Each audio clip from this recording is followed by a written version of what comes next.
We're going to call the meeting to order. We'll acknowledge the placement of the Open Meetings Act poster behind Mrs. Gunther. And then Dana, if you take a roll call. Arndt? Yeah. Gunther? Yes. Laney? Yep. Hoppy? Yep. Hutz? Yep. Bentley?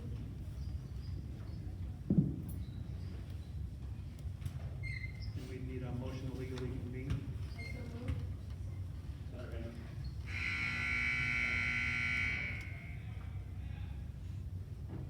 Gunther? Yes. Laney? Yep. Hoppy? Yes. Hutz? Yep. Arndt? Yep. Motion carried 5-0, 1 absent. Then tonight we'll really be talking about new business. We're not going to go through each one. I'll just hit on what they are. Strategic planning overview, elementary school and high school. Strategic planning discussion and options, and then set date for next meeting. I'm not going to go through each individually because Chris will kind of weave them all together tonight. So I'll turn it over to Mr. Wood. I'm gonna switch these around here real quick. Give me just a second.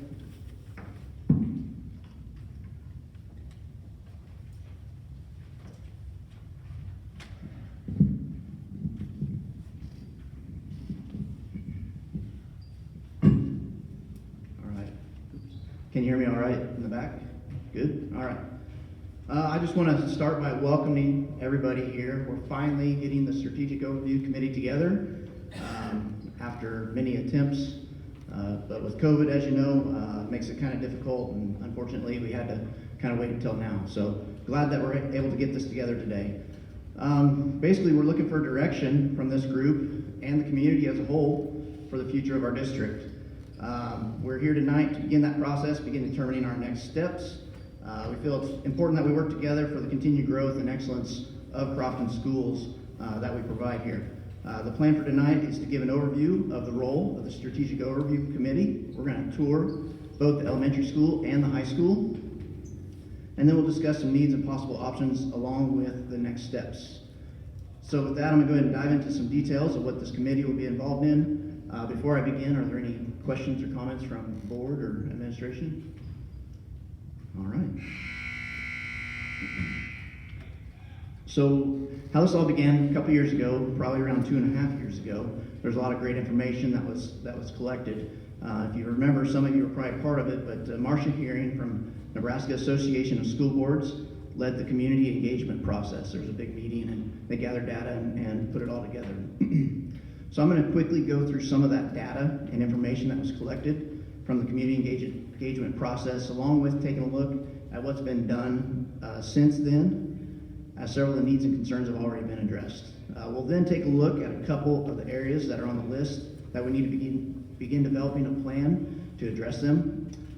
All these areas, the results, not just from the community engagement process, but also from pieces of talking with people in the community, the board discussions, staff discussions, student and parents discussions, along with review of district facilities, the grounds, the equipment, and other areas. And basically what we're looking for is what's going to be best for kids and what can we do to help them be successful and want to return to Crofton. That's the number one goal. So on this slide, you'll see this kind of breaks down a little bit more of what was discussed with that summary there. And you can see there's community engagement, or ideas, I should say, that came from the community engagement, such as ideas and thoughts and concerns from the group that were representing that community, along with other items there. Let me get to the next slide there. There we go. So more specifically, so some of the summary of the data gathered, there were some common identified priorities, such as the decline in enrollment, facilities, technology, college and career readiness, and I'll hit these in a little more detail a little later, a few of them. Then there's some community identified priorities, such as funding concerns, housing and consolidation talk, staff identified priorities, such as communication, professional development, social, emotional, and behavioral issues, so on and so forth. And then from the business leaders, general and specific life skills. So also with this summary, there are some specific identified needs, and if it's hard to see up here, definitely on your sheets, it's in black and white, But the items in blue are items that have some progress made, red, no considerable progress made, and green means considerable progress made. So the identified needs that we're talking about here are primarily with facilities. And so the first one, stabilize and grow student enrollment. It's labeled as a blue because there has been, it's kind of leveled off and we're actually starting to grow a little bit. So it's a blue, maybe even a start of a green. The next two are in red. Alleviate space constraints at all levels and provide adequate facilities for extracurricular activities at the high school. And so those are two we'll really talk a little bit more, or quite a bit more about here a little later on. The next couple are green. We have improved student access to technology at all levels. We're 1-to-1, K-12 now. Improved teacher technology training. That goes along with improving the technology. We also have more staff to help with that. The next one, expand opportunities for career and technical trades. With the land purchase, the FFA has been able to work with that. Mr. Sanger's class has a CNC plasma cutter. There's been updates to the labs. Just a lot of growth in those areas. And then the last one there, explore alternative sources of funding for existing and future programs. And that's something that we continuously look at. This last spring, there was actually a couple options I was hoping to look at, but with COVID, a lot of things were canceled. So moving on, there's really two parts to the Strategic Overview Committee that you're going to hear a lot about. The first part is strategic planning process through NASB, or Nebraska Association of School Boards. And with that, we really start to look at and dive into the mission, vision, goals. So with that in mind, the committee will review the mission statement, make changes if needed, and then review the needs analysis from NASB, and then look at district vision and goals and write a plan for the district. The next part is the facility studies and direction, and this comes straight from the original meeting that they had with NASB. These are two items that were brought up. And so with the facility study, and that's what we're going to discuss more tonight, this committee is going to help identify needs, help determine options through meetings, community engagement, other conversations with community and peers, and then we want to look at developing a plan of action to move us forward into the future. And like I said, tonight what we're primarily going to be looking at is that facility study direction.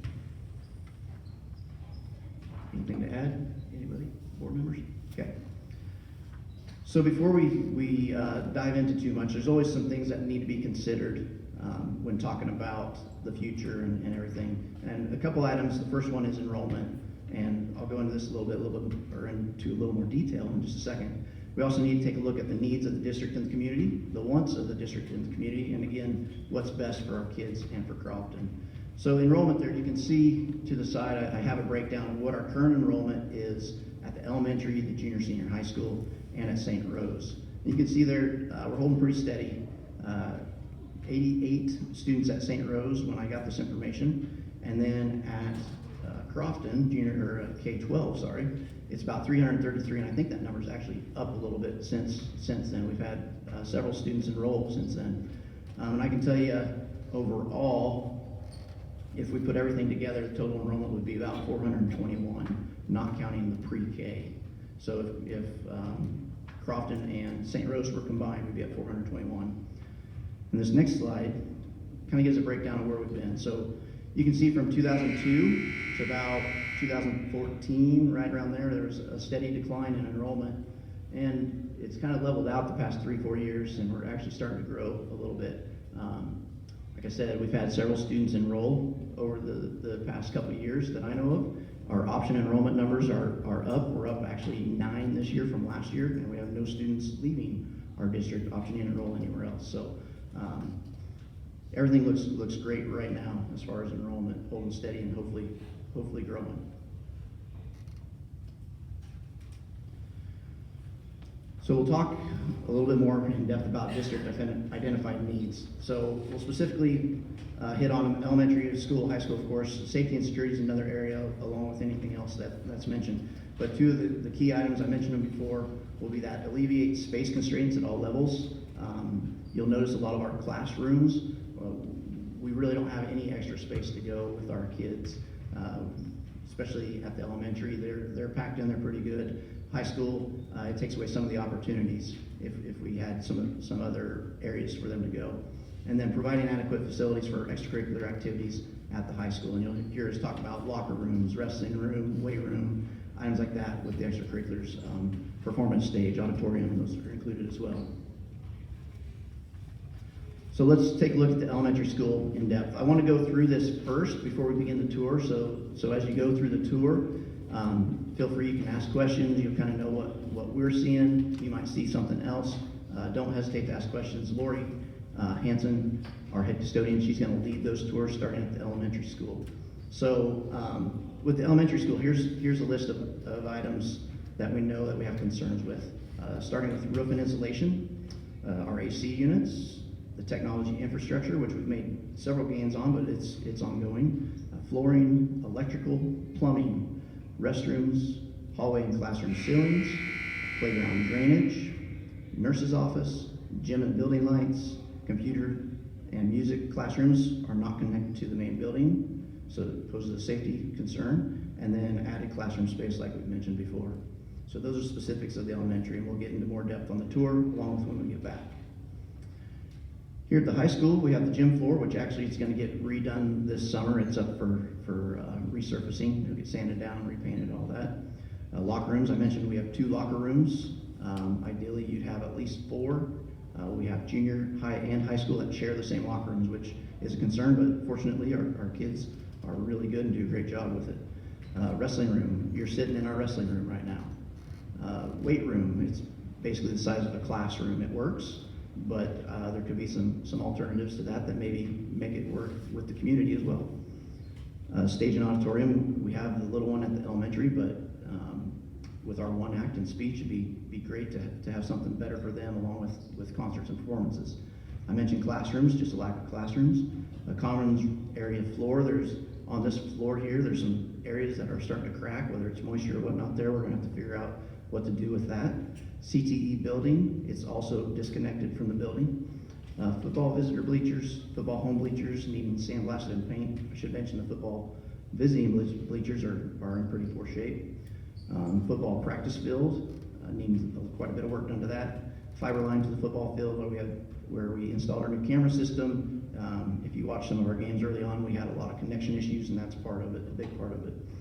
Lighting, we're slowly going to LED. Boilers, this was just brought to my attention the other day. They're getting close to the end of their lifespan, so that we need to keep an eye on them. And then flooring throughout the building, just upgrading. With both these buildings, you're going to notice our custodians and staff do an excellent job of keeping them clean and in great shape. So we have 2 great buildings. There's just some concerns and items that we really need to start thinking about for the future. Safety and security. Security cameras, we actually completed that this year. Before this year, our cameras, we had them, but they weren't any good. We couldn't record, we couldn't do anything. We've got a whole new system in this year, and they work extremely well. And safety-wise for our students and staff, it's really nice to have. Key fob system, we put that in as well with the security system. There are a few that we'd like to add in the future to finish that off. And then really the next step, I think, in the safety and security side, other than trying to get buildings connected, would be intercom and phone systems at both buildings, because they're at the end of their life as well and need some work done to them. So before we go over and do the tour, is there anything, board members, you'd like to add, or administration that maybe I missed? Or Mr. Buchanan?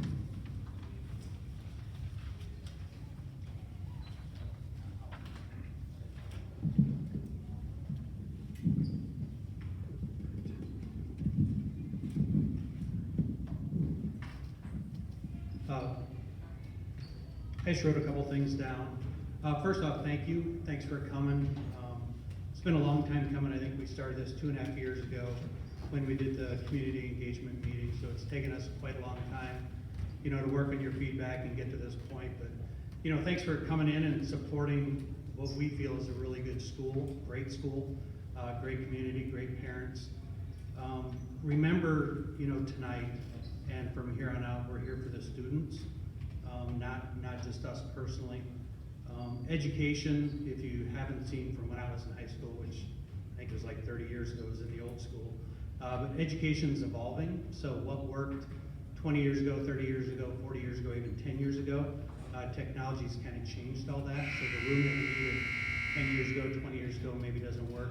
You know, there's a lot of extracurriculars that people almost expect, you know, these days, and, you know, in bigger schools, it's important, so we want to give our kids, you know, those types of opportunities. Hopefully tonight when you walk the buildings, again, just keep an open mind. We have a lot of needs in some of those. We don't want to talk about the wants, but there is going to be some needs when we're walking through the elementary school that are going to probably need to get done, you know, very soon, one way or the other. And over the course of the night, there's probably going to be a lot of ideas thrown around from the district patrons and some of the other people in the room. Hoping, you know, after the tour, you'll see kind of what we're talking about. But at the end of the day, the board, we are not here, you know, to lead this conversation. You know, we're here to listen to what the community wants, what you as people in the audience here, you guys are gonna lead the agenda in this whole thing. If you say, hey, you know, let's go do this, or let's go do this, or let's go do that, that's what we're gonna do. If you say, hey, we're not gonna do anything, that's what we're gonna go do. So your role tonight and moving forward is to lead whatever that conversation is.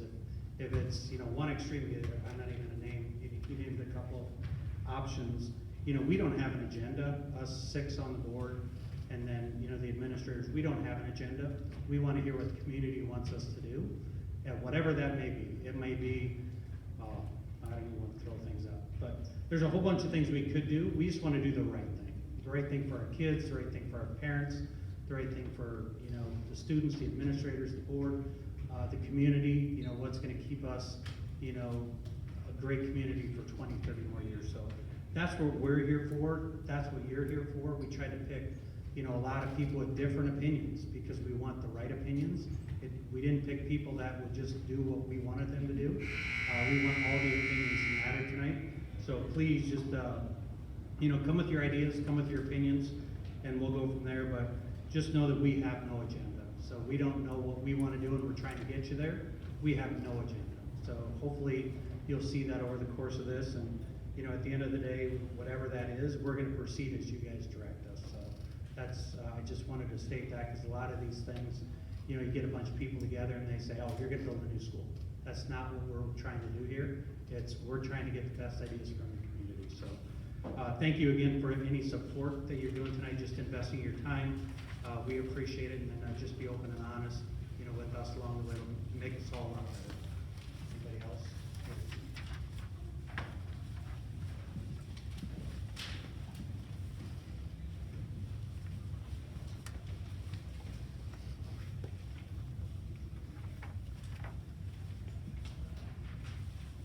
Before we go down to the elementary, I want to introduce Mr. Tobin Buchanan. He's with First Financial Capital Markets, right, out of Kearney, and he's working with us on all this as well. He brings a wealth of knowledge in any direction, just like Larry was saying there. What we're going to do now, we're going to head down to the elementary. We're going to try to do this in one group so we can all hear the same information. If we see it's too much, we'll split up into a couple groups. We do have a bus out here. Feel free, if you'd like to ride the bus, you can. Or if you want to jump in your own vehicle and meet us up at the elementary, we can do that as well. Anything to add before we go, guys? All right, thank you. Let's go ahead and start making our way on up there. All right, so we'll dive back in again here. So as you can see from the tours and everything, we'll talk a little bit more in detail here. You can see we have many areas of concerns. We also have a lot of great things. Both buildings have a lot of great things going for them. But under the surface, there are some things that we need to take a look at as we develop a plan for the future. And so I have a breakdown of some of what things might cost, just to give us a general idea of what that might be. Of course, there's some other information we need to collect to find out exact costs on everything. But with that said, we'll go ahead and begin with the elementary school.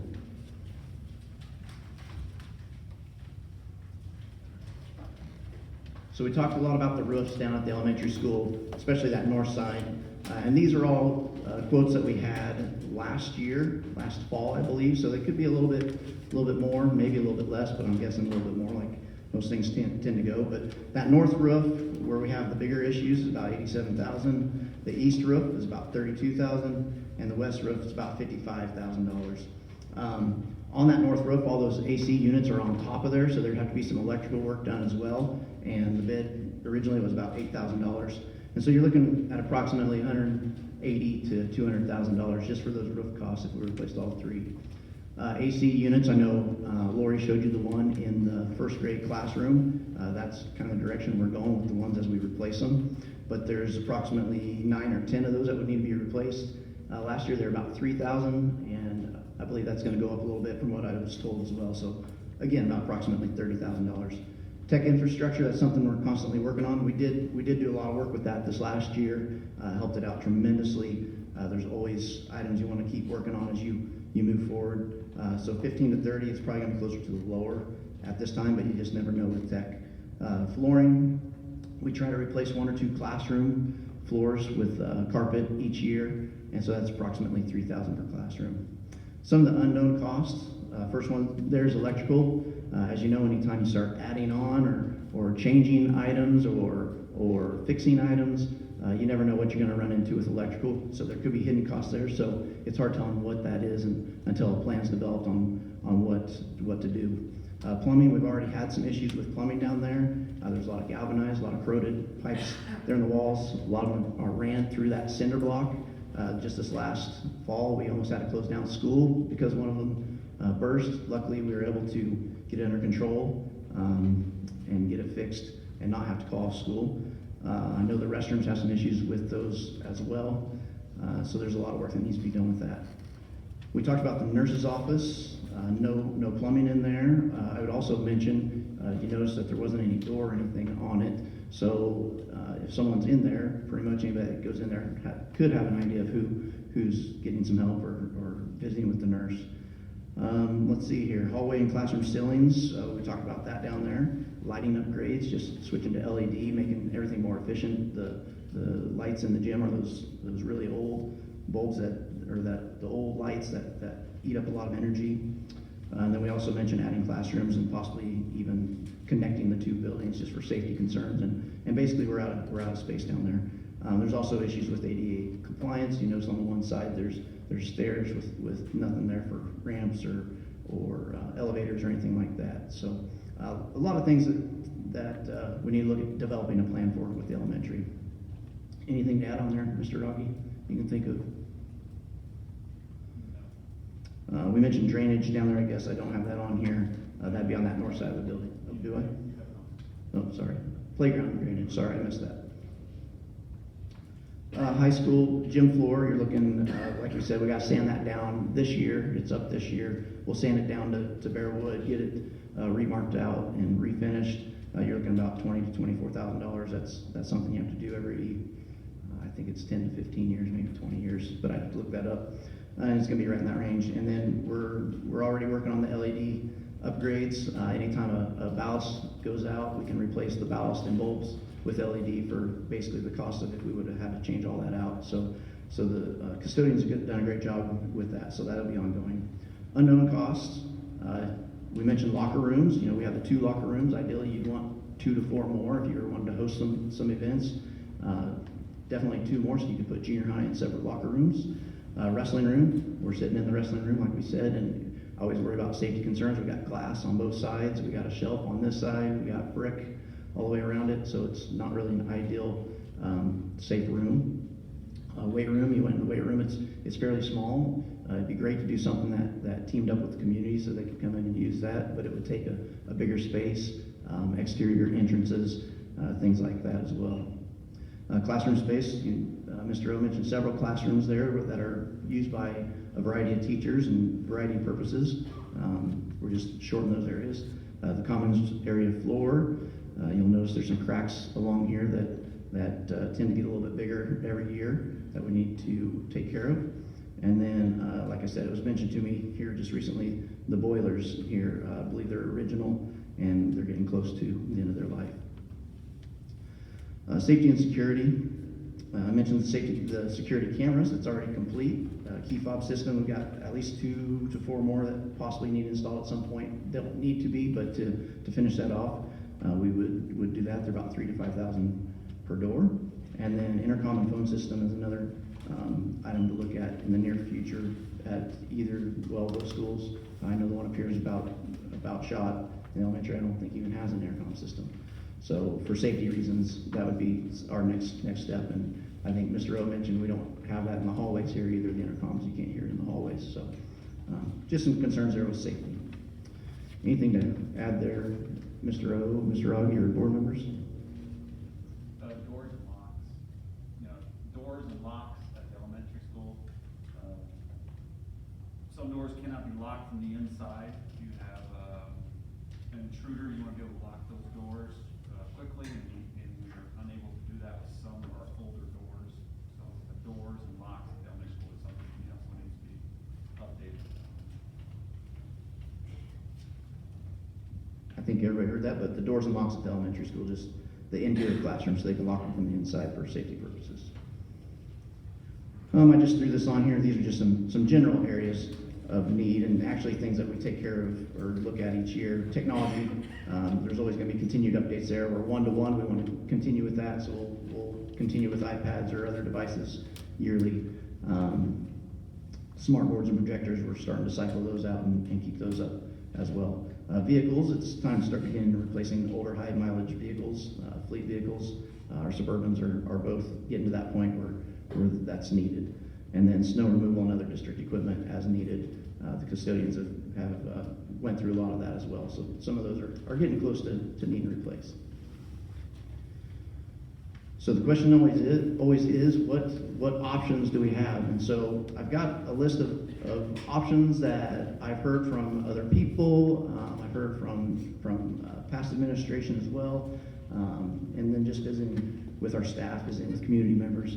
And again, these are just options, like Larry said, that we're looking for what the community wants. These are just suggestions based off of, like I said, previous conversations. So I'll just go through this list. The first one there, upgrade or renovate the current elementary school. Option 2, build a new elementary school, whether that's attached to the high school or to make it one K-12 building or where the current elementary school sits now. I've heard an option of build a new high school and the current high school becomes the elementary school. Add pre-K through classroom and staff addition. If we wanted to do pre-K right now, we definitely don't have the space for it, and we don't have the staff for it either. Some specific things out here, like new locker rooms, wrestling room, and weight room. Possibly connect CTE classroom or lab to the high school. Another option, add a competition gym where locker rooms, wrestling room, weight room, stage or performance auditorium are there, connected or separate from the high school. We do have the land out here that can be used for different options. One that's been brought to me is CTE building, and it'd be whether it's a separate building or connected to the school for FFA, welding, metals, construction, FCCLA, or other CTE buildings. That could open up some options where other kids or students from other communities could come in, pay a tuition or pay a certain amount to attend. All-weather track, fencing around the track and the entire football complex, lighting out there, seating, and other improvements out there. Any others or anything to add there, board or administration? And like I said, these are just ideas, looking at everything out there. These are just probably touching the surface. There's probably tons of ideas out there. So the question always comes up, how do you pay for any of this? How do you plan for any of this? What's the next steps? So that's where Mr. Tobin Buchanan comes in with First National Capital Markets, and I'll let him take it from here. There's a couple slides that he'll go over and add anything else. Thank you. Yeah, my name is Tobin Buchanan. I'm with First National Capital Markets. As was mentioned earlier, I think it was, I live in Kearney. Just a little bit about myself. I won't go real deep, but spent 16 years as an educator, was a 5th grade teacher, an elementary principal, and school superintendent in Perkins County, Nebraska. I know we came up here a few years ago and played football, probably about 8 years ago or 10 years ago maybe. And then 8 years ago, I went to work with First National Capital Markets, and a lot of what I do is work with schools on a lot of different things, in a lot of different ways. We have some people in our group that work with boards and new superintendents on just the budget and budgeting and planning for short and long-range facility projects. We certainly do go around and help schools refinance their current bonds. If schools are looking at projects and need to finance, we help with different tools like things called lease purchase, or at times when it's determined that it's needed with bond issues and things like that. My role with Crofton Community Schools is we've been engaged as Municipal Advisor, so it's a little bit unique.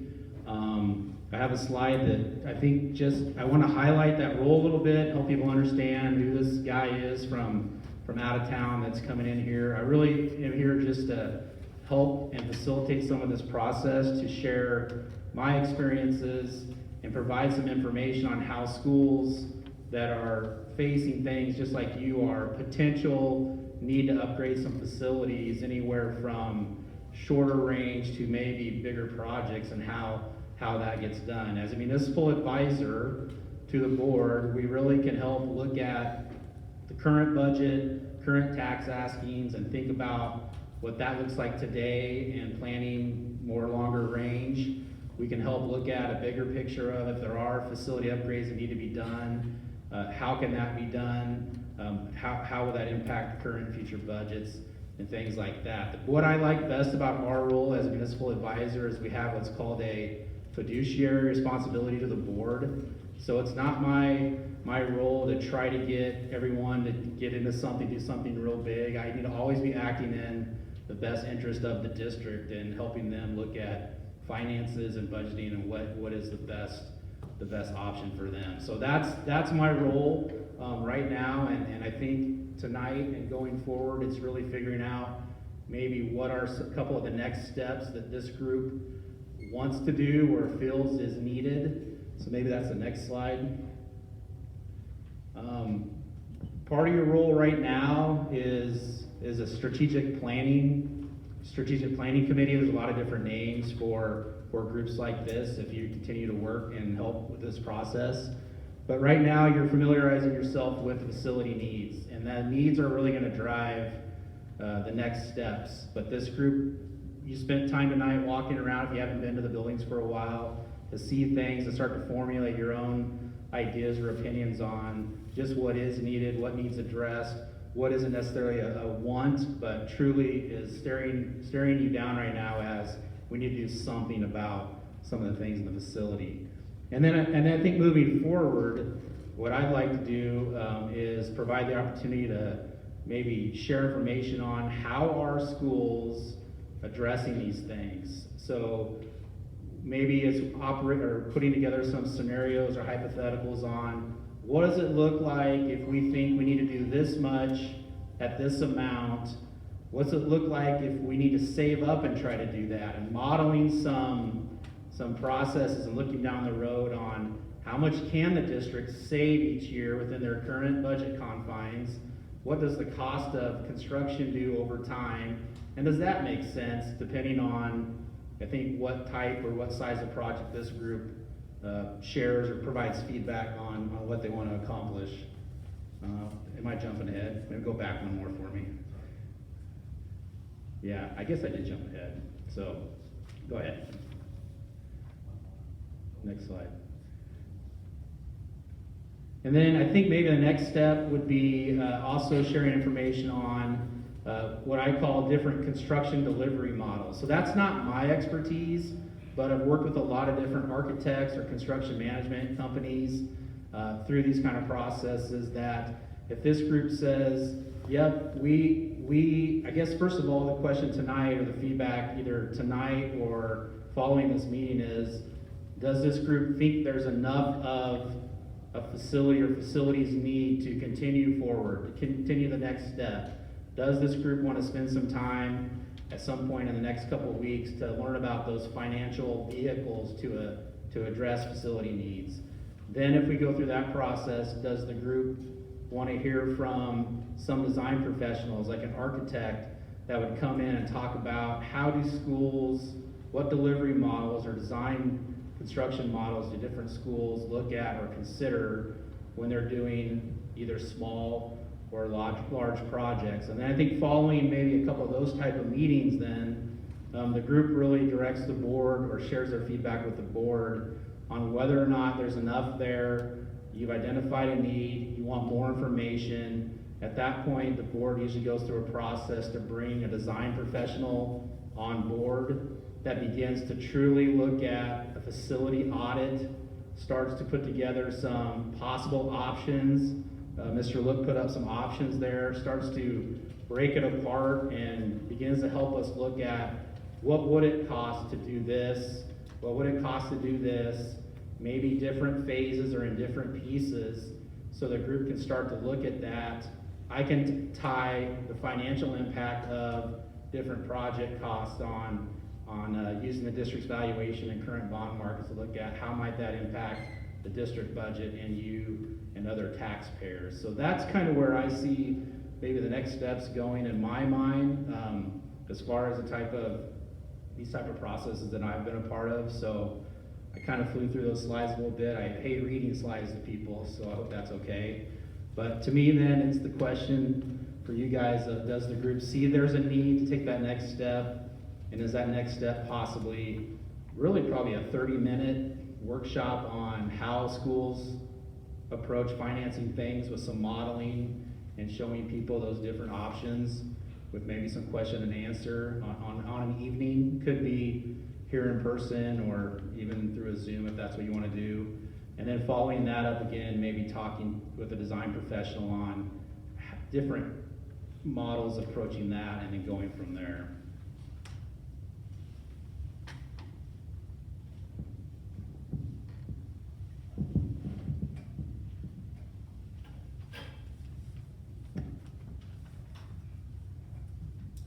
All right, thank you for that, appreciate that.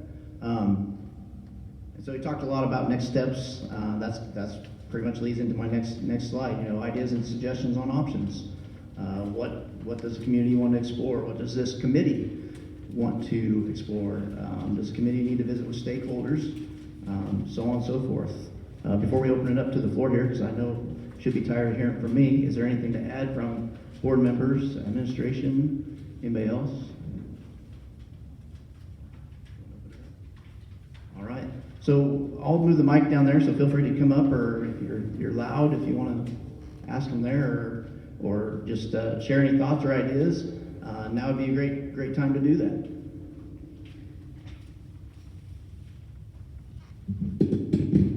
I know we've thrown a lot at you tonight, so feel free.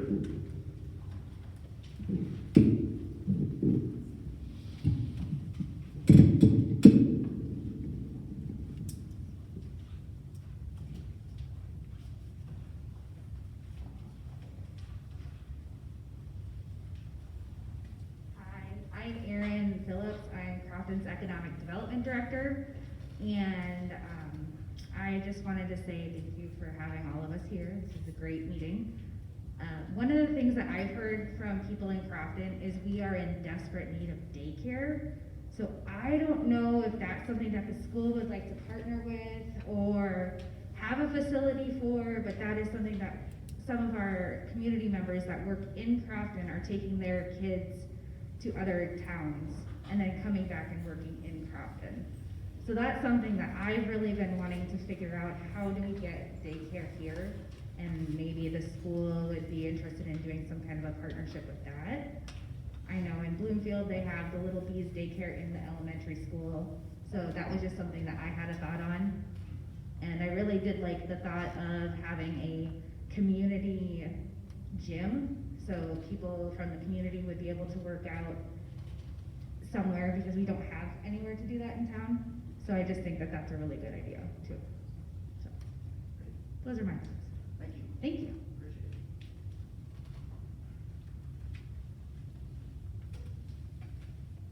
Anybody else, any thoughts or ideas?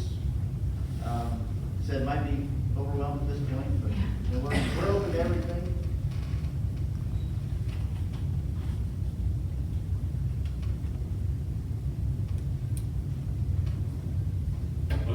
pretty evident that something does need to be done, especially over in the elementary school, that we can't have roofs leaking, I don't believe. It can't work very long.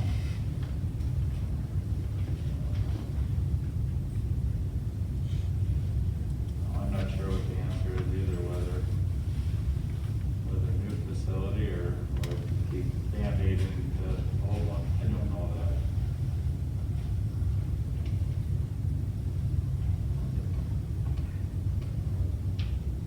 I think for the most part, it's, just the concerns of an aging facility and the added and just seems like it's constantly totaling on top of each other, on itself.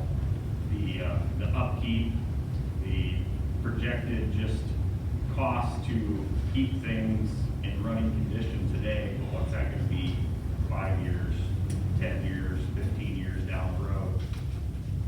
So I guess in my mind, and I think a lot of other people that have been thinking about this for years and years, now has been just to have have options out there, kind of get an idea on what it would be.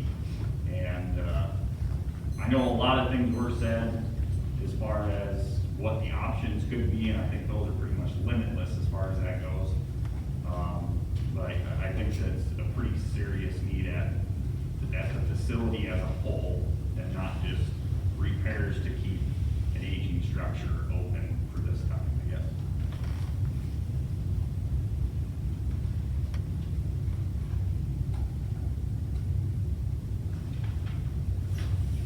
I do think it was brought up about the daycare, maybe using that where the kindergarten is now as daycare. It's got a bathroom, fountains and everything. And there's one thing that you gotta understand. You can't take the school out of the town. The town will fail. Our interest rates are fairly low right now. I know that there's never a good time, but when you just gotta, so we need to know before we get any prices for which way we wanna go. That's the big question right now.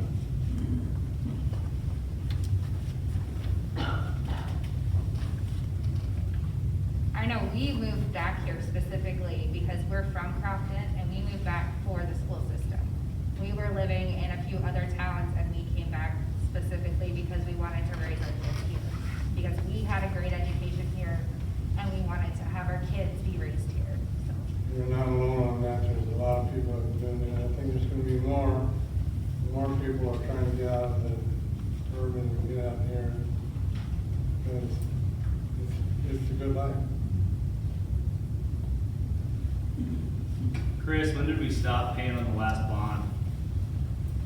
Oh. Anybody know that answer? It was 20 years. It was 20 years ago, 1991. They paid it off early.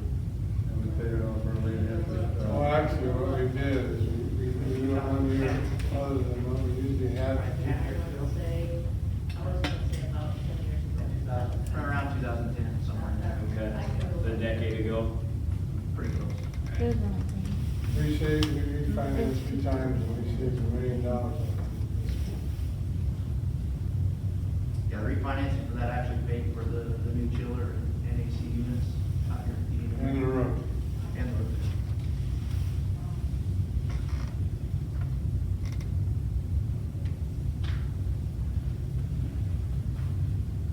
I guess obviously the elementary is probably the largest discussion point for most of the people here. But just with our tour around the high school here, obviously there's a lot of facility needs at the high school, including classrooms, storage, locker rooms, other things that don't necessarily have much to do with the elementary aspect of it. So does it make more sense to update just the elementary, or are we talking like a collaborative effort between high school and elementary? What are the ideas on that, I guess?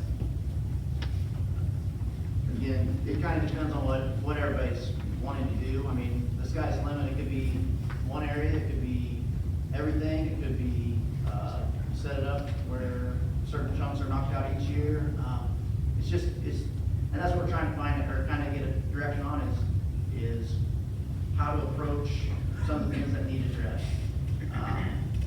Some of that boils down, a lot of it probably boils down to what's that gonna cost, what's that gonna look like? And so possibly part of that next step is like what Tobin was saying was deciding if we wanna explore some of those options, but, probably wanna go ahead, jump in here, Tobin. Yeah, if I didn't paint a clear enough picture, maybe what I'm thinking is showing within the current district budget's confines how they could utilize their special building fund, how much they could accumulate over 5 or 10 years to accomplish anything. So at least you get to see, if people ask you, well, why don't you save up and do it? You can see what those limitations are, or does that cover everything you feel needs done? So that's one thing. Another option that other schools are using is something called a lease purchase. That gives a school 7 years. They have to use their building fund, which is maximum, the most they can levy in is 14 cents. So it's modeling for you, if the board is just gonna do a lease purchase, which is just them voting on it, how much could they accomplish through that? And then we could take it all the way out and model, what does a bond issue look like? And how much, like I know right now, I wasn't meaning to get into this tonight, but current bond rates on 20-year bonds is 1.75% right now, which is crazy. And in Crofton, the math lines up really neatly. Basically, the board would have to levy 1 penny per million of whatever of bond issue. So a $10 million bond would be a 10-cent levy to pay the bond.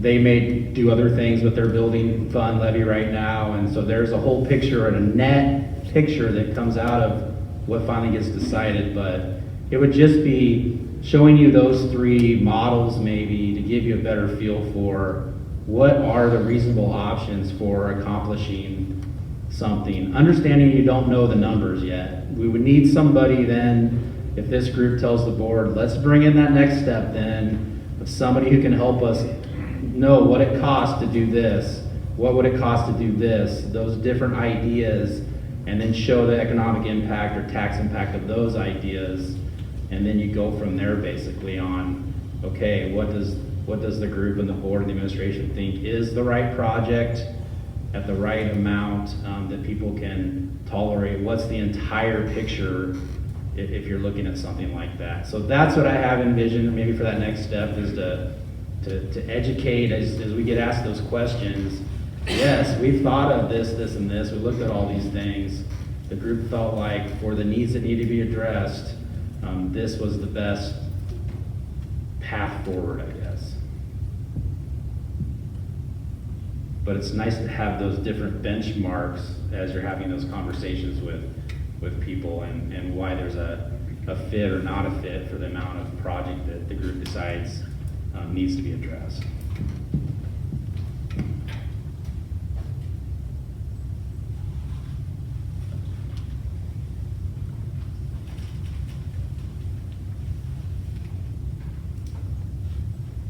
What do we have in our building fund currently, or do we not have a building fund? Our special building fund, we actually bumped it up a little bit this year too. We're building that fund up. We've got, at the end of this year, we'll have somewhere between $850,000 to $1 million, approximately.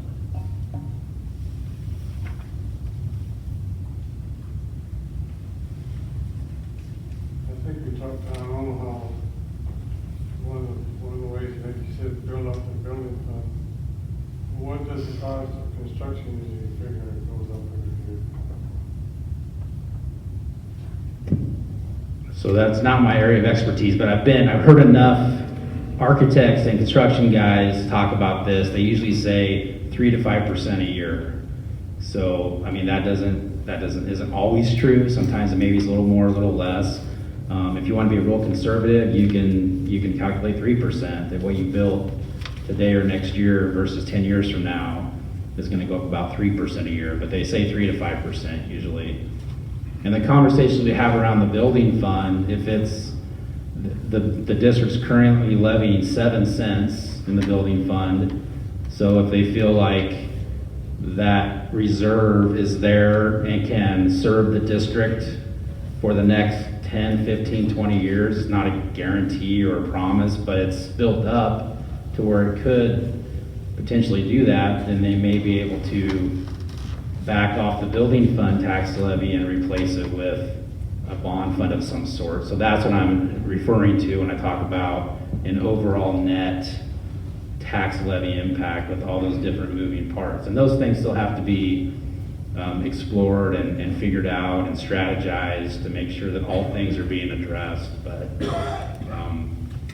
they've done some nice things to position themselves to have those conversations, I guess, as far as having that building fund built up to a point where it can either be used to pay some of their construction and not have to bond as much, or it can be used as that reserve to address issues over the next several years. So if they lower the levy, they're okay. It's just, and that's a decision the board would make going forward, if that makes some sense. Does anybody know what new school is 91, right? Where we're sitting right now? Is that what was said earlier? 92. 92. So my question is, does anybody remember what the interest rate was on the bond originally in 1992? Oh, God, I should know that. I have a hard time believing it's gonna be as low as what it is right now. Historically, we may never see this type of an interest rate again. I was thinking it was in the fives, but I'm not positive about that. And then if it was refinanced twice, Claire, you said?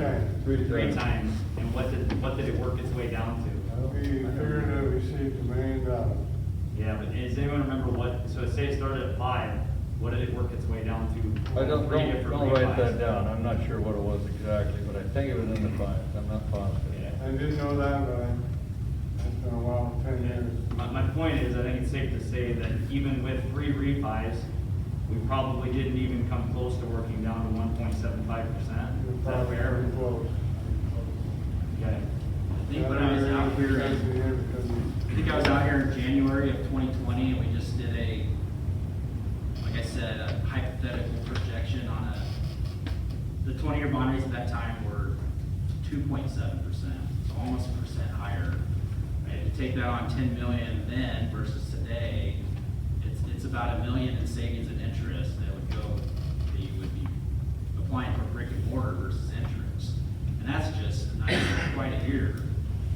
So, and I can pull your bonds up here, and I am. At one point, the rate was 5.5 to 6 something on one of the refundings, and it got better. But you almost don't even have to look back to just a year ago to see people that passed bonds and did projects at that time, how much more went to interest than the current market. I don't know what it's going to do. I don't think it's going to move up aggressively, because the feds are going to stay pretty calm.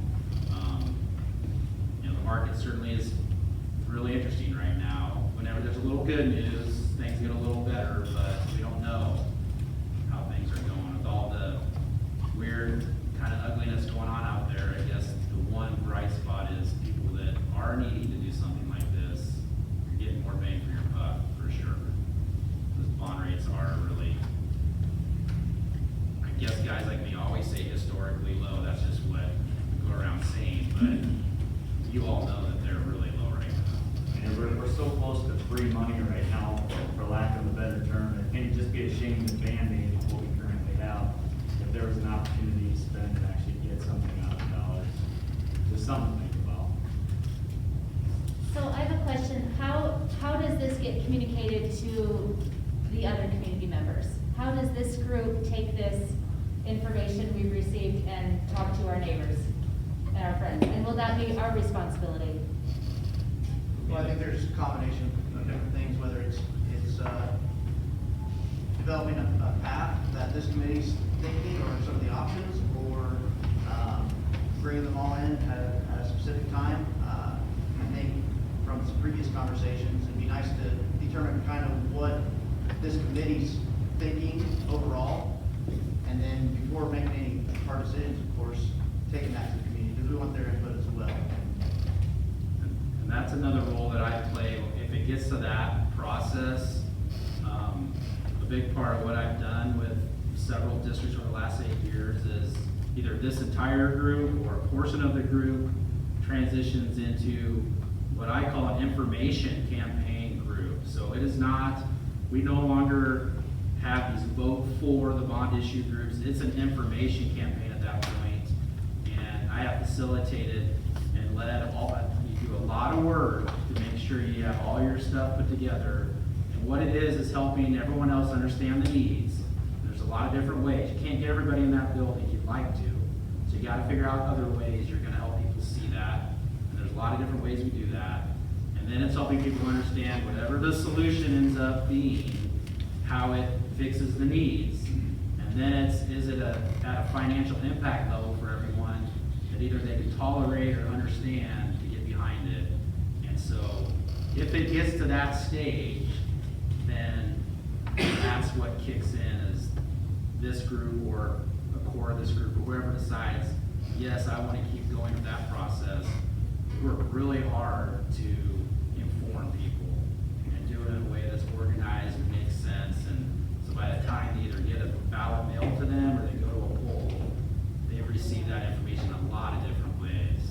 Small groups, a mailing, a town hall, social media, it's whatever the group, if we end up having that group, decides is the best way to get to everybody.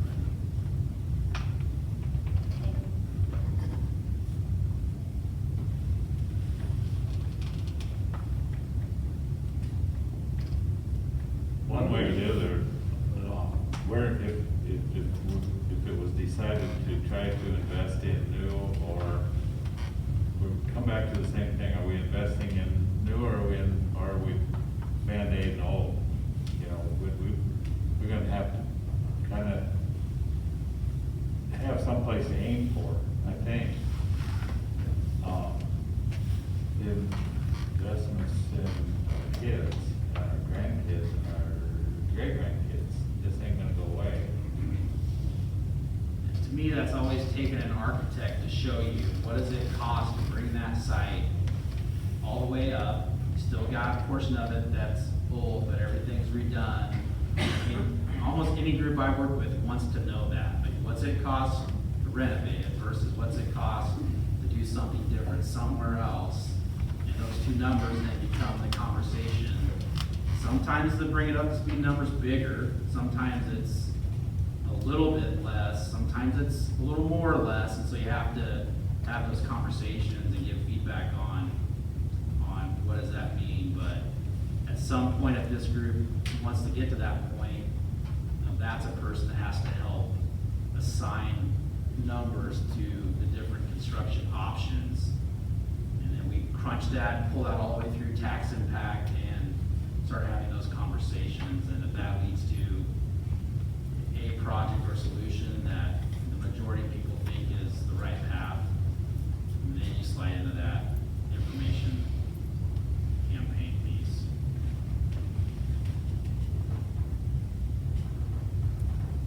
One thing I think the group needs to look at is the consolidation thing. How much is Bloomfield or Wausau, or not probably Wausau, or Wynot? We're already sharing some stuff with them already. That's something that the group as a group or as a steering committee needs to kind of look at. And maybe make some conversations with these other towns as to the potential. Everybody wants a school in their community. And there's been a lot of upgrades. You know, we built this in '91, Bergery's upgraded, Nyberg's upgraded, Wausau just got done with one. You can get left behind by not doing anything, but you can also get left behind by not talking to the other towns as to what they're thinking. Is that something that we should be looking at? I think, like you said, a lot of communities, they're in a fight for their school no matter what. Yeah. And just conversations I've had with other superintendents, they feel pretty confident where they're at right now. With our closest one that maybe was concerned would be Wynot, but they just put a bunch of money into that facility as well. So I think we're holding pretty steady with that. I don't see too many in our immediate area anyways consolidating, just from my discussion with superintendents.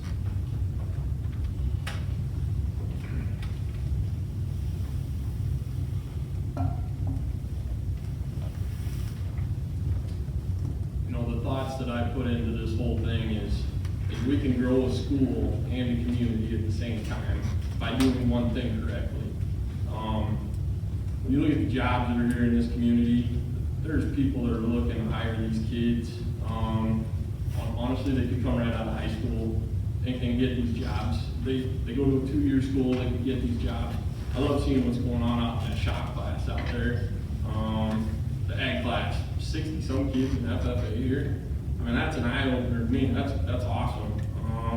And that's what this community, I don't know, to me, it kind of all comes back to agriculture in a way, to me. Call Crofton our residents.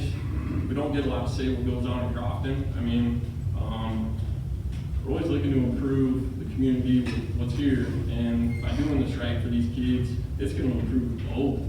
You get the school going, people come here. The community grows with it. And if it's done correctly on what grows the community here, I think the sky's the limit. I think we could have some big things go through. Just looking at some of these tech classes today, I just had a guy call today. He goes, hey, I need some butchers. That's a job shortage right now. It's a heck of a job. I know a good buddy of mine that has one. If you want to do the work, if you want to sweat, it's there. I mean, there's job opportunities here all in front of us. I don't know. I think it could be done correctly to improve both the community, the school. Just look at what's driving the community, maybe quietly. It's one thing that I look at and think about quite a bit, I guess. So I could say, I don't know, I'm pretty happy to take over. I'm the 4th generation on the farm out here, and I didn't go to college. I mean, I'll give you that, but there's kids here that they're seeing it in the shop class out here like I did. The ag class was huge for me. Stephanie Mann is still teaching today. That's awesome. So I just hope everybody kind of looks at that side of it on which is going to build both here, maybe. Because that's all I got for it. I agree, and to that, I want to mirror what Craig Schroeder with the Rural Center of Youth of Nebraska, maybe you know Craig, said about a community. You may not retain all of your kids. You do want some to go away. You want them to have other experiences and experience university, but you do want them to come back. And Chris and I, we moved back because we wanted our kids to be in the school district. And mom and dad raised us on the border of the district, and we could have gone to Hartington very easily, but it was at the time that Crofton had built their new school, and they decided that this was going to be our hub and our home when we were in South Yankton. So the tech, Brock, what you're talking about, absolutely. And then those kids also that you may not retain, but if you offer them something in your community to come home to, I don't know, I just think that's a ripple.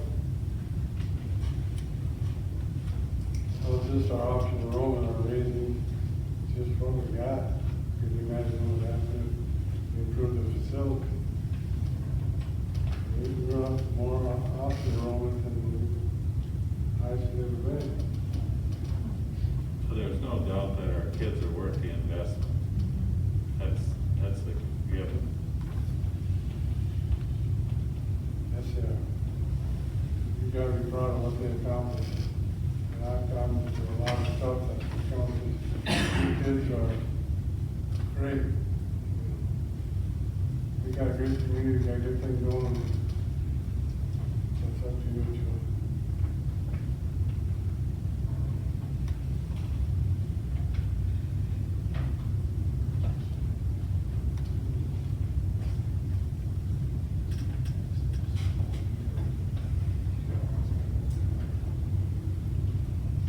So then I think it's safe to say that the group would like to proceed with some type of a financial analysis and option analysis.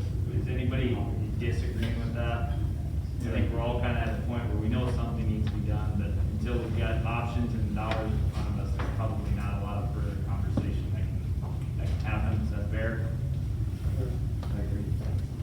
Is there a time frame that wants to be set on this? I mean, I know it was 2.5 years. Is that what you said the last time we got together? Sooner than that. Would be fresh interest? Yeah, I mean, something we want to see monthly here, what do you, Okay. Yeah, that's part of the meeting tonight that we were wanting to find out, because, you know, we were hoping to meet about 9 months ago before all of this COVID stuff hit, but this is all good information, and it sounds like maybe that next step is that financial analysis type of situation. And Tobin, jump in on anything to add with that.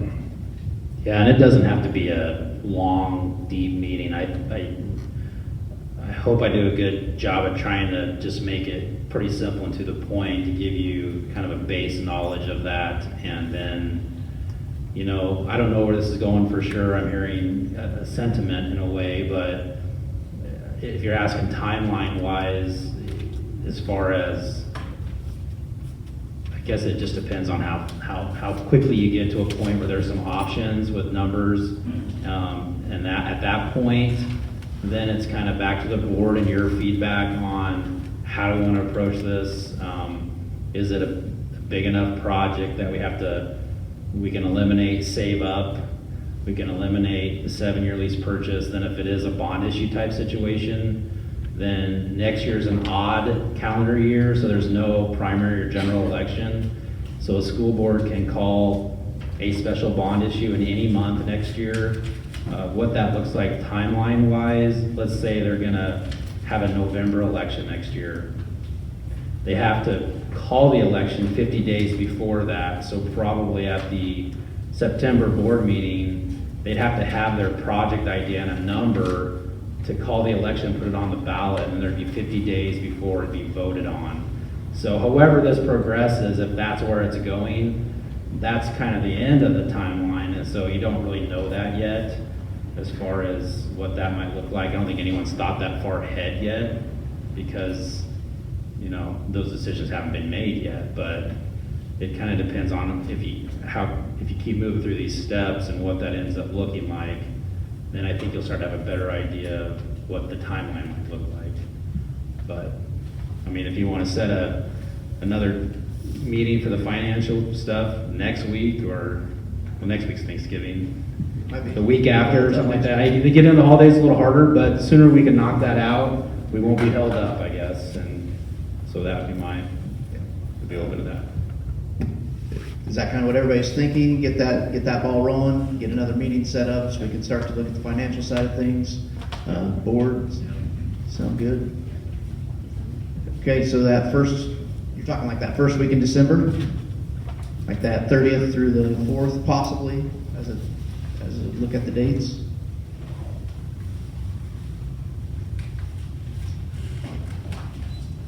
And Tobin, what exactly would happen at that meeting? So to me, I would probably just be a kind of a finance 101, school finance workshop as far as financing projects. Like I said, I think I just walked through a quick, based on your current building fund, your current valuation, current things like that, we might walk through a quick scenario of 5 years, if you saved up, you could probably do a project of this size. In 10 years, this size. And then we move into, if you looked at a lease purchase, which only gave you 7 years, based on your building fund valuation, you might be able to tackle a project of this size through a lease purchase, and then move into, here on a 20-year bond, there's a couple different sizes, 5 million, 10 million, 15 million, what that would look like as far as rates and interest and tax impact. And that'd probably be it in my mind. Unless as we get into that, we add a little bit to it, but it's really just, what's the path? We don't know for sure yet, but at least gives you those ideas of what could be accomplished using those 3 ideas. And I think either probably quickly could say, one doesn't work, maybe it's these 2, depending on what the options come in at. And then if you even want to already try to set a date here in the next few days for a design person to present on what they do, that it doesn't need to be anybody you hire, but there's people I know out there that are willing to come, just educate a group on, here's how you look at projects of size when you have to hire an architect, and they could educate us some, and then I think you circle back around and and they tell you, or we want you to go into a process where you hire a design person so we can get some numbers. That's what I usually see transpire, so. If it's a goal to have a design person on board by January, I mean, that might be aggressive, but it might not be. Would you do those two together or separate? I mean, it seems like, well, I was thinking more short and disconnected, so it's not so much in one night. It could be 1 week and then the next week, Okay. so people are committing, about 30 to 45 minutes each time. It's up to you. So if we did them together, how long would it take? It might go into an hour and a half to 2 hours, if that's what if you prefer one night versus 2 separate nights. Yeah, I think it's just the preference of the group on that. What would the group want? What would your Yeah, what would your guys' preference be? One night. How would you think you could get us somebody here to be? Yeah, I mean, so architects are all different, but some are better at that part. I know I have a couple that I really like for doing that kind of educating and talking with people. I think they're very down to earth and just you'll get a good trust for them, I think, as they walk you through that. And of course, they want the opportunity to be in front of you and hope they get a chance if there's something that comes out of it, but it doesn't cost anything. It's not an obligation on your part. It's just their chance to start a relationship. And so, yes, I can find someone for that.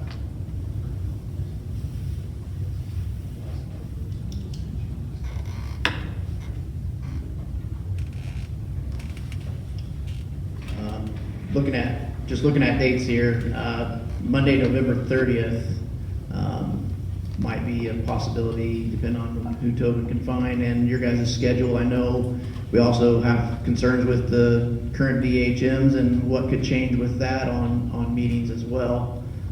So things we have to take into consideration. But what's the group feel for like November 30th? Go for it. Yep, do it. If we had to go Zoom, I don't think it's as effective, but we Yeah. could. Yeah, my preference would be if for some reason something comes down, we'll try to move it to a bigger venue like the gym. We might have to fluctuate time with practices, or they might have to work around us, but we can definitely look at those items. So we want to set November 30th, 6 p.m. again, 6 or 7? or 7? Works best.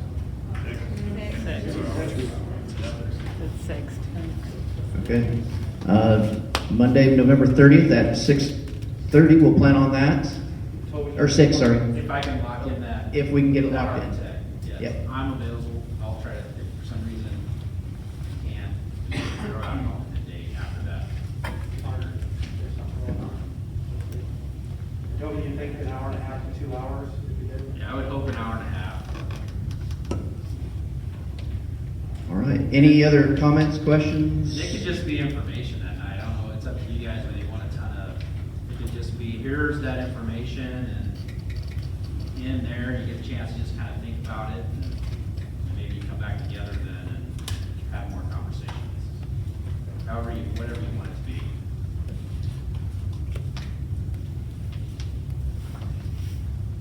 Okay. Anything else from the committee? Any comments, concerns, questions? Anything else? I guess I'd just encourage all of you to talk to your neighbors. Start the process of conversation of what other people want, get their input, bring it back. If somebody else wants to join the group, I'm sure they can just contact the school without a problem. But just start the conversation, see what people want out there. We appreciate all your time you guys are taking. Yes, I was wanting to thank you all for coming tonight as well. We'll continue to advertise in the paper too. These are open meetings, so everybody's welcome to come, and the more input, the better, because you represent the community along with everyone else. And again, appreciate all the feedback, all the information gathered tonight. Tobin for coming down, and everybody else for your time. I know time is important. It's there's a lot going on right now. So again, thank you a bunch. Feel free to contact me or anybody else at any time, and we'll plan on Monday the 30th at 6 o'clock. And I will send out a text reminder that morning as well. And we did record this, it'll be posted on the website, social media as well. So, thank you very much.